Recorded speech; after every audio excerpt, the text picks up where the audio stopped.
राधे राधे, जय श्री कृष्ण। मैं पुष्पा शर्मा आप सभी भक्तों का हार्दिक स्वागत करती हूँ आपके अपने YouTube चैनल हिंदू कथा सागर में। आज आप सुनेंगे ज्येष्ठ मास महात्म्य के पहले दिन की कथा। इस कथा में हम जलदान के महत्व को जानेंगे। सर्वप्रथम प्रभु का स्मरण करते हुए आप सभी जन मेरे साथ बोलिए, श्री लक्ष्मी नारायण भगवान की जय। ओम नमो भगवते वासुदेवाय। एक बार ऋषियों की सभा में सभी ऋषि एक स्वर में स्कंद जी से कहने लगे कि हे षडानंद, हम लोगों ने विस्तार पूर्वक वैशाख मास का महात्म्य भली प्रकार से सुना, परंतु फिर भी मन को तृप्ति नहीं हुई, मन की तृषा शांत ही नहीं हुई। इसलिए सभी को संतुष्ट कर देने वाला ज्येष्ठ मास का महात्म्य आप हम सबसे कृपा पूर्वक कहिए, जिसके द्वारा सुनने वालों के पाप नाश होते हैं। इस ज्येष्ठ मास के देवता कौन है, इसके सेवन करने से क्या फल मिलता है तथा इसके सेवन की क्या विधि है, यह सब बात हमसे आप विस्तार पूर्वक कहिए। तब स्कंद जी ऋषियों से कहने लगे कि आप लोगों ने लोक कल्याण के लिए अत्यंत ही उचित प्रश्न किया है। मैं आप लोगों से ज्येष्ठ मास के महात्म्य को कहता हूँ। जिस प्रकार सभी देवताओं में श्री विष्णु भगवान सबसे बड़े हैं, प्रशंसा के लायक हैं और प्रजा के पालन करता है, ठीक उसी तरह से सभी मासों में यह ज्येष्ठ मास के सभी दिन श्रेष्ठ हैं और पर्व के समान है। इसीलिए यह मास सब लोगों में श्रेष्ठ माना गया है।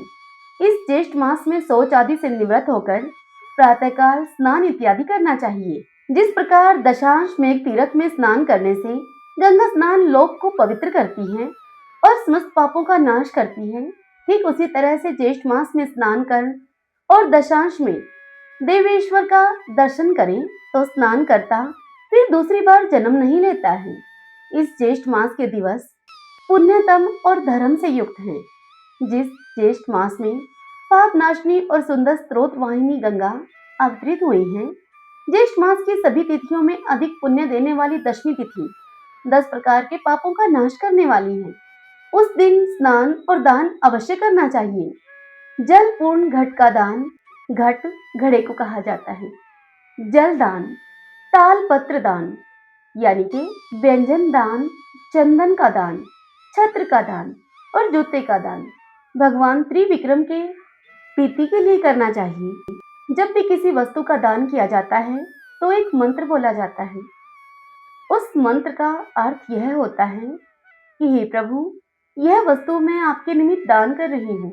जैसे कि यदि आप जूते का दान कर रहे हैं तो आप कहें कि हे केशव, कांटों और कंकड़ से रक्षा के निमित्त मैं जूता दान करूंगी, जो कि सभी स्थानों में सुख देने वाला है। इस जूता दान से आप मुझे शांति प्रदान करें। इसी तरह से जब आप छत्र का दान करें तो उसका जो महामंत्र बोला जाता है उसका भी मैं आपको अर्थ बता रही हूँ। आपको कहना है कि हे केशव, हे प्रभु, इस लोक और परलोक में धूप से आप मेरी रक्षा करें।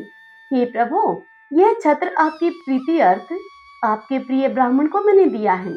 इसी तरह शर्करा और जल पूर्ण घट का दान का भी मंत्र होता है। जितना प्रभावकारी मंत्र होता है उतना ही प्रभावकारी भक्तिभाव पूर्ण आपका सरल शब्दों में भगवान से निवेदन करना होता है। इसलिए आप सरल बने। सरल भक्तों पर भगवान अत्यधिक प्रसन्न होते हैं और अति शीघ्र प्रसन्न होते हैं। इसी तरह से शर्करा और जल से पूर्ण घट का दान का भी मंत्र होता है, जिसका अर्थ मैं आपको बता रही हूँ। आप हिंदी में इस मंत्र को दोहराते हुए भी यह दान करते हैं तो भी आपको वही फल मिलेगा जो मंत्र बोलने पर मिलता है।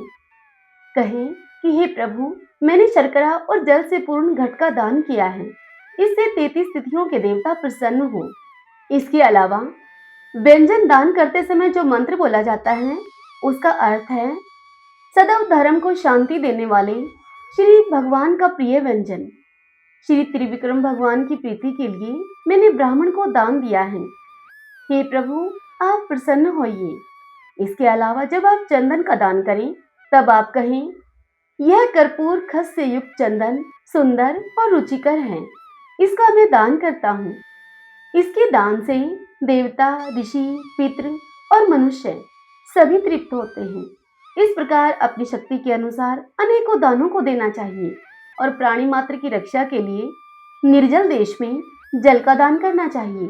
जो प्राणी मात्र के लिए जलदान देने में असमर्थ है, वह ब्राह्मण के लिए प्रतिदिन जलदान करे और पीपल, वट, केले, तुलसी इत्यादि वृक्षों को सींचे।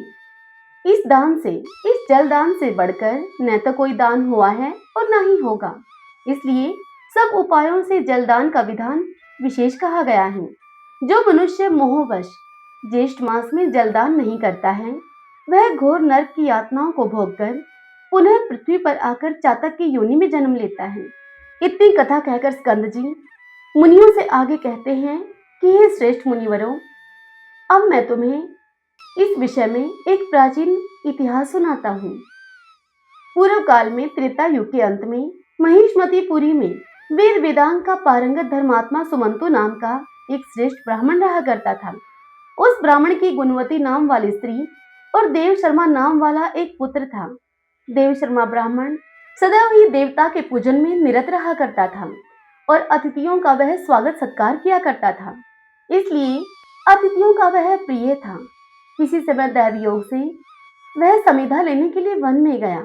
वहां वह ज्येष्ठ मास के सूर्य की तेज किरणों से अत्यंत व्याकुल होकर, प्यास से बेचैन होकर उस वन में उसने एक तालाब खोजा और उस तालाब के समीप जाकर उसने उस तालाब से लेकर पानी पिया और वहीं तालाब के किनारे एक वृक्ष की छाया में बैठकर जल पीने के बाद वह उस वृक्ष के नीचे ही सो गया। उस मनुष्य के वहां तालाब के किनारे सोने के कारण उस वन के अन्य जीव जंतु उस तालाब पर पानी पीने नहीं आ सके।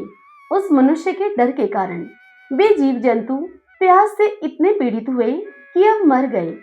अब सूर्य नारायण के अस्त हो जाने पर जब उस ब्राह्मण की निंद्रा पूर्ण हुई, उस ब्राह्मण की निंद्रा टूटी, उसकी नींद खुली, तब वह ब्राह्मण अपने घर को चला आया।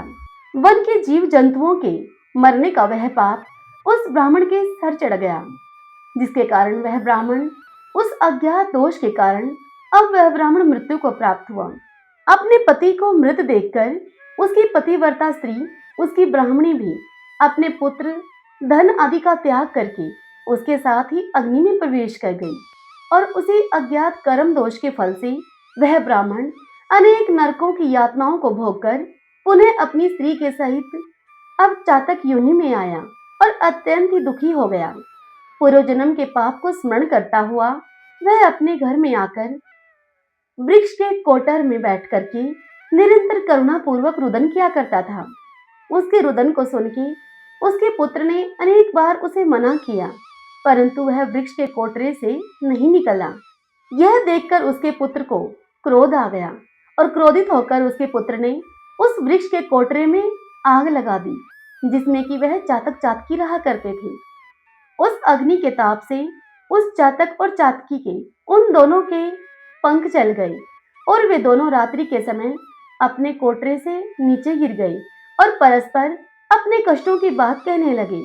उनके पारस्परिक कष्टों की बात को सुनकर के उनका वह पुत्र बहुत ही विस्मित हुआ और वह वहां से श्रेष्ठ ब्राह्मण के आश्रम में गया और अपने पिता का सब वृतांत उन वन के आश्रमवासी ब्राह्मणों से जाकर कहा और उन ब्राह्मणों से अपने पिता के उद्धार करने के साधन को जानकर अब वह पुत्र वापस अपने घर को आया।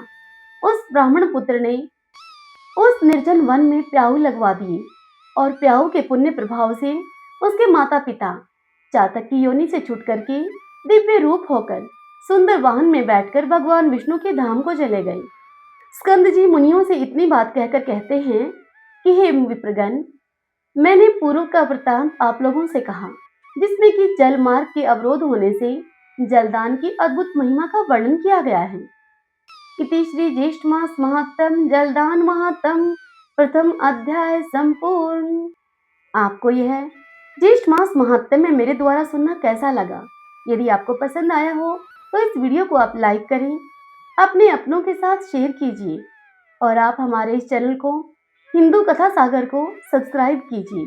अगर आपने नहीं किया है तो बेल आइकन के बटन को भी आप प्रेस कर लीजिएगा, ऑल के बटन पर प्रेस कर लीजिएगा ताकि आपको आने वाले नए वीडियोस की नोटिफिकेशन भी समय से मिल सके। राधे राधे, जय श्री कृष्ण।